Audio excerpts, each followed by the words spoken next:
Midi, merci d'être à l'écoute de l'émission. Écoutez, la vie politique, c'est très difficile pour le côté humain, je pense.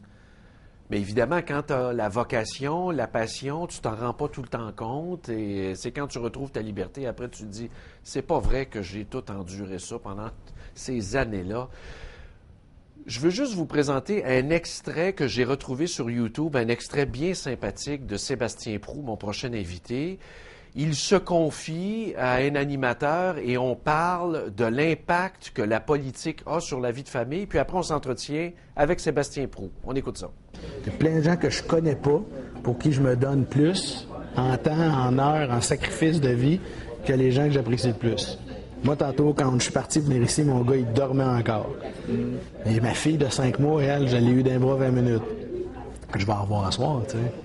Mais c'est ça la réalité dans ma vie de tous les jours. Là. Dans une année, là, si je regarde la dernière année, j'ai été parti presque 6 mois à temps partiel. Tu sais. Ça, c'était à l'époque où Sébastien Proulx avait de grandes fonctions. Il était leader de l'opposition officielle et député de Trois-Rivières. Maintenant, il se présente dans le comté de Jean Talon. Il reprend du service politique. Il est avec nous. Bonjour. Bonjour, M. Gendron, comment ça va? Ben, ça va très bien. Merci d'être avec nous. Alors, c'est le retour en politique, mais quand même, ça demande des sacrifices, là. Ben, effectivement, j'écoutais l'extrait, puis écoute, je me souviens très bien d'avoir prononcé à quelques occasions ces paroles-là, notamment sur le fait, puis les gens réalisent pas ça hein, quand ils ne connaissent pas la vie des politiciens. On donne souvent plus à des gens qu'on connaît moins que ceux qu'on aime le plus ou qu'on connaît le plus ou ceux avec qui on vit. Mais c'est ça l'espèce de don de soi qui nous motive. Mais la vie a un peu changé pour moi dans la mesure où, vous savez, les enfants ont quand même grandi. Hein? Nicolas, oui. Aujourd'hui, a 9 ans, Marie-Rose, 7 ans. Et habiter Québec, pour moi, rend les choses beaucoup plus faciles avec les enfants. Donc, c'est souvent les déplacements qui sont très durs sur la famille, les absences prolongées. Et là, de pouvoir faire de la politique et de le faire à Québec est un beau cadeau. Mais quand même, vous étiez pas complètement absent de la sphère publique. On vous entendait à la radio, vous êtes resté actif et là même vous étiez très actif auprès de Philippe Couillard. Là. C'est pas une grosse surprise quand même. Effectivement, là, les gens qui me connaissent sont pas vraiment surpris de me revoir reprendre l'engagement public et surtout dans la sphère publique. Vous savez, lorsque j'ai quitté, dans le fond, la politique comme député, j'ai repris effectivement la pratique du droit que j'avais fait en début de carrière, mais j'ai conservé, et je suis chanceux, privilégié surtout d'avoir eu l'occasion de le faire. On m'a demandé à plusieurs occasions de conserver un droit de parole dans l'espace public où je pouvais commenter, expliquer, tenter de faire de la pédagogie sur comment les choses fonctionnent dans la politique. Et ça a été un moment bien intéressant qui m'a appris beaucoup, puis qui m'a permis, si vous voulez, de garder l'espèce de gymnastique là, de vulgarisation nécessaire pour faire passer, dans le fond, le message qu'on veut faire connaître des gens. Et puis, oui, vous avez raison aussi, depuis juin 2014, dans les faits, j'avais le privilège d'être directeur de la planification stratégique auprès de M. Couillard, un appel qu'il a fait l'an dernier, un appel que j'ai trouvé, souhaité, sympathique et comme je vous le disais, privilégié là, d'avoir eu l'occasion de travailler avec lui, mais quand même, il est allé chercher quelqu'un qui était à l'extérieur du cercle proche qu'il avait à l'époque pour faire des tâches importantes auprès de lui, pour occuper un espace dans son cabinet. Et ça, je l'en remercie. Puis c'est un réel plaisir de travailler avec un homme comme lui. Oui, mais écoutez, là, vous commencez votre campagne dans Jean Talon. Tout le monde sait que c'est un château fort libéral. Vous êtes une tête d'affiche. Les gens vous connaissent. J'imagine, c'est facile de faire campagne. Et je vous dirais même plus. Il me semble que ça va bien avec le gouvernement Couillard.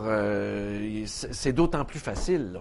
Ben, d'abord, on prend rien pour acquis. Hein. Vous savez, vous avez fait de la politique longtemps, M. Gendron, vous le savez, là, c'est pas parce que les gens vous reconnaissent ou vous avez une certaine notoriété, c'est pas parce que historiquement les résultats électoraux d'une circonscription sont intéressants pour votre formation politique qu'il faut prendre les choses pour acquis. D'abord, pour plusieurs raisons. Un, on est dans une élection partielle, alors tu sais, il y a des enjeux qui sont ponctuels. On est également dans une situation où, je veux dire, il faut effectivement connaître ces gens-là qui sont auprès de nous. Moi, j'habite Québec depuis 3 ans. Alors, ces enjeux-là, je les connais.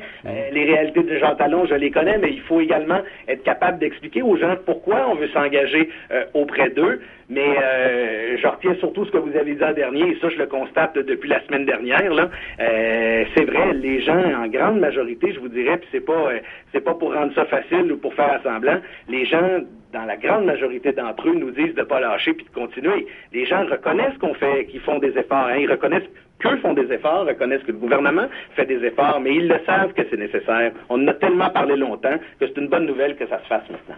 Vous avez connu l'opposition, la tâche ingrate de questionner le gouvernement, de se lever à chaque fois. Là, vous risquez de faire votre entrée, très probablement, même au Conseil des ministres, au gouvernement, peu importe. Quand vous voyez... D'abord, vous savez comment ça fonctionne la politique? Oui, je le sais, exactement, on ne sait pas. Député, c'est le rôle c'est ça. Qui est le plus important parce que c'est votre porte d'entrée vers l'Assemblée nationale. Alors, c'est sur ce rôle-là que je me concentre. Mais j'ai effectivement, je pense, un avantage lorsque je parle avec les citoyens de Jean Talon, c'est celui de connaître comment ça fonctionne.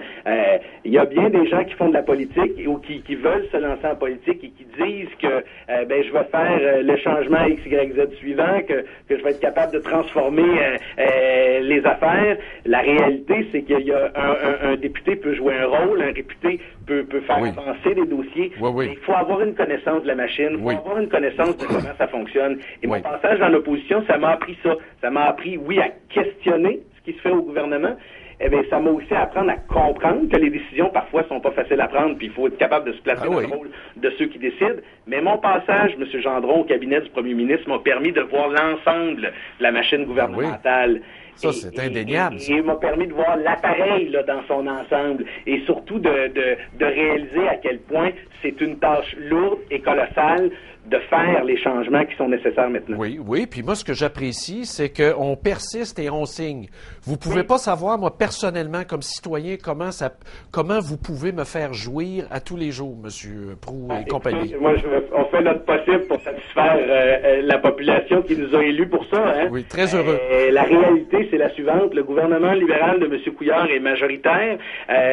On a 4 années devant nous pour mener à terme les réformes et les changements. Vous savez, on le dit à chaque jour, là, les gens nous disent, oui, mais il faut faire de la pédagogie, il faut nous expliquer. On dit, vous avez raison, ce qu'on veut, c'est vous donner leur juste.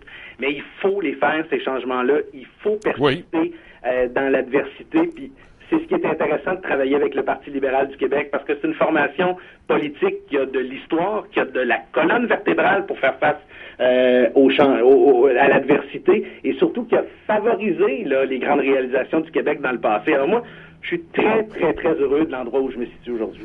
Mais quand même, là, je reviens à votre passage. Vous n'êtes pas obligé de me répondre, là, mais quand même, vous étiez à la planification stratégique au bureau du premier ministre. Sans aller dans les détails, j'imagine que vous souhaitez ardemment l'arrivée de Pierre-Carl Péladeau, parce que moi, il me semble, si j'étais à planif stratégique, je me dirais, oh yes, on va avoir toute une campagne électorale dans 3 ans. Là. Le party va être incroyable. Écoutez, moi, c'est pas nous qui votons, hein. Alors, les membres du Parti québécois feront leur choix. C'est clair que lorsqu'on fait de la planification, qu'on réfléchit à dans quel contexte politique on va se retrouver à court, moyen et long terme, là, on envisage la victoire de M. Péladeau. Mais en même temps, je veux dire, on pourrait, la réalité, là, du 15 mai et des jours suivants, s'il y avait un deuxième tour, là, je ne la connais pas. Mais si vous me demandez aujourd'hui, est-ce que je crois, est-ce que je suis persuadé, convaincu que les gens vont choisir M. Couillard au lieu de M. Péladeau? Pour moi, c'est une évidence. Là. Je pense que le meilleur des 3 chefs, et il est le premier ministre et il est apprécié pour ce qu'il est, c'est celui avec lequel je travaille et celui avec lequel j'entends siéger à l'Assemblée nationale. Là. Mais moi, ce que j'apprécie de M. Couillard, puis on en parle à bâton rompu de même, c'est sa noblesse.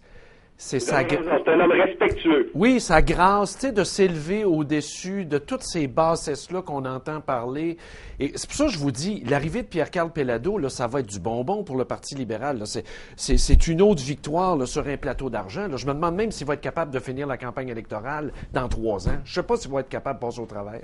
Écoutez, ça, c'est des considérations avec lesquelles moi, je travaille pas. Vous avez raison de dire que M. Couillard, qui est notre premier ministre, travaille dans le respect, est capable de s'élever au-dessus de la partisanerie là, qui parfois vient malmener, si vous voulez, l'opinion des gens à l'égard de la politique. C'est un homme qui combat le cynisme là, tous les jours par ses actions, pas en disant tous les jours arrêtez de dire qu'on est des ci puis des ça. Il le fait par la façon dont il travaille. Et moi, pour avoir travaillé de très près avec lui, je peux vous le dire, chaque dossier, chaque personne qui se présente, chaque ministre, chaque député, le caucus, quand les gens ont des interventions à faire, ils ont toujours l'occasion de se faire entendre et les décisions sont prises. Ça, c'est une excellente nouvelle, vous l'avez dit tout à l'heure, là. Et il se cache pas, il les remet pas en devant. Il prend les décisions, mais c'est fait dans le respect et avec la collaboration de tous. C'est pour ça que les gens sont tous très unis autour de lui. Sébastien Proulx, c'est un plaisir de vous revoir en politique. Bonne chance. Je vous remercie. Au plaisir de vous reparler. Merci. À la prochaine. Au revoir. Bonne campagne. Sébastien Proulx, ancien leader de l'opposition officielle pour l'ADQ de mars 2007 jusqu'à décembre 2008, quand il y avait eu ce gouvernement minoritaire de Jean Charest et que le PQ avait été relayé au rang de troisième parti. Hein? Sous le poulailler à l'Assemblée nationale, là où il y a les spots, là, en arrière du Jubé, dans ce coin-là. Le PQ avait été relégué là, et moi, mon petit doigt me dit qu'avec Pierre Karl, ils vont être vraiment, le PQ, devenu un PPP. Vous savez, c'est quoi un PPP en politique? C'est pas un partenariat public-privé. Non, ça, PPP, ça veut dire pas mal proche de la porte.